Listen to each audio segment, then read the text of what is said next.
Dia 23 de outubro. Capítulos de hoje: Jó 26 e 27, Jeremias 40. Jó 26. Então Jó falou novamente: Grande ajuda você deu aos indefesos, belo socorro prestou aos fracos. Como esclareceu minha ignorância, sábio conselho ofereceu. De onde tirou todas essas palavras de sabedoria? De quem é o espírito que fala por seu intermédio? Tremem os mortos, aqueles que vivem debaixo das águas. O lugar dos mortos está nu diante de Deus. O lugar de destruição está descoberto. Deus estende os céus do norte sobre o vazio e suspende a terra sobre o nada. Envolve a chuva com densas nuvens, e elas não se rompem com o peso da água.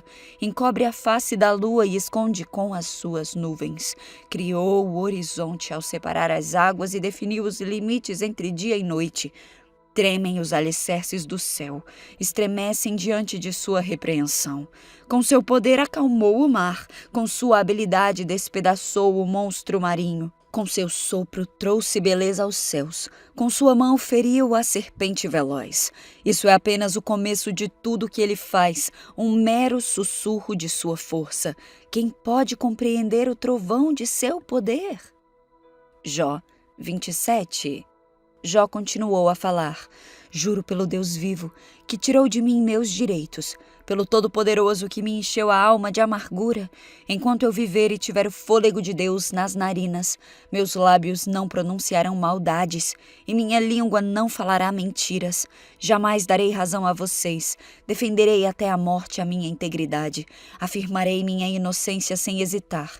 Por toda a vida terei a consciência limpa, que meu inimigo seja castigado como os perversos e meu adversário como os que praticam o mal.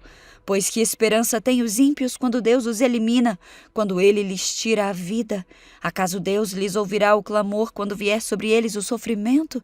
Acaso se alegram no Todo-Poderoso? Podem clamar a Deus a qualquer momento?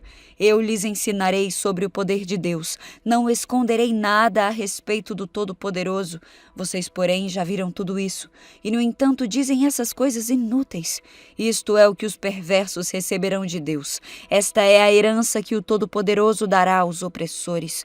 Pode ser que tenham grandes famílias, mas seus filhos morrerão em guerras ou de fome. Uma praga eliminará os que sobreviverem, e nem mesmo suas viúvas chorarão por eles. Pode ser que os perversos tenham muita riqueza e acumulem montes de roupas, mas os justos vestirão essas roupas e os inocentes repartirão essas riquezas.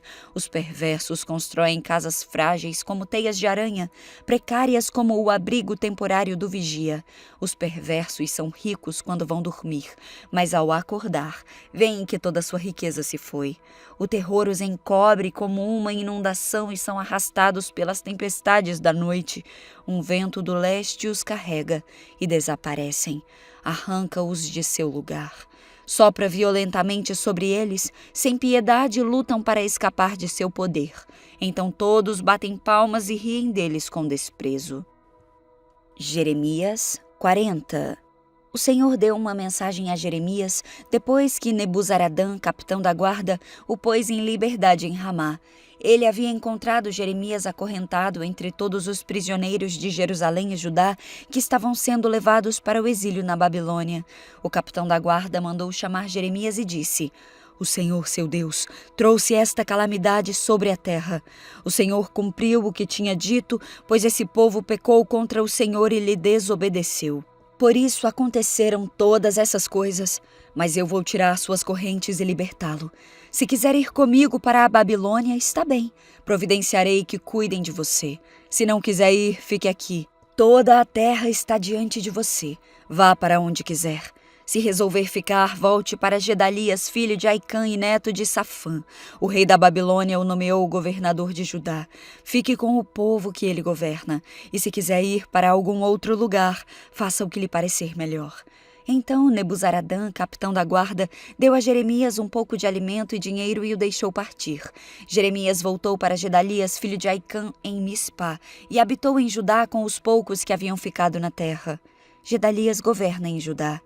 Os comandantes dos grupos de soldados que estavam no interior de Judá souberam que o rei da Babilônia havia nomeado Gedalias, filho de Aicã, para governar o povo pobre que tinha ficado em Judá, isto é, os homens, as mulheres e as crianças que não haviam sido enviados para o exílio na Babilônia. Então foram ver Gedalias em Mispá.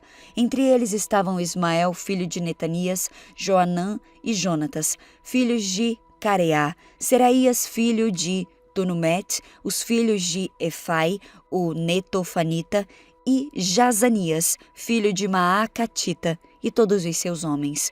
Gedalias jurou a eles que os babilônios não tinham intenção de lhes fazer mal. Não tenham medo de servi-los. Vivam na terra e sirvam o rei da Babilônia e tudo lhes irá bem. Ele prometeu. Quanto a mim, ficarei em Mispá e os representarei diante dos babilônios que vierem se encontrar conosco. Estabeleçam-se nas cidades que tomaram e vivam dos frutos da terra. Colham uvas, frutas de verão e azeitonas e armazenem tudo. Quando os judeus em Moabe, Amon, Edom e outras terras vizinhas souberam que o rei da Babilônia tinha deixado um remanescente do povo em Judá e que Gedalias era o governador, começaram a voltar para Judá dos lugares para os quais haviam fugido. Pararam em Mispá, onde se encontraram com Gedalias. Depois, seguiram para os campos em Judá e tiveram uma farta colheita de uvas e frutas de verão. Conspiração contra Gedalias. Algum tempo depois, Joanã, filho de Careá, e outros comandantes dos soldados que estavam no interior foram até Gedalias, em Mispá, e lhe disseram: Você sabia que Baales, rei de Amon, enviou Ismael, filho de Netanias, para assassiná-lo? Gedalias, porém, não acreditou neles.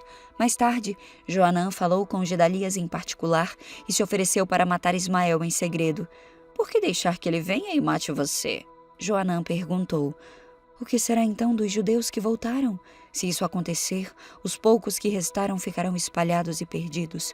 Gedalias, porém, disse a Joanã: Eu o proíbo de fazer isso, pois você está mentindo a respeito de Ismael.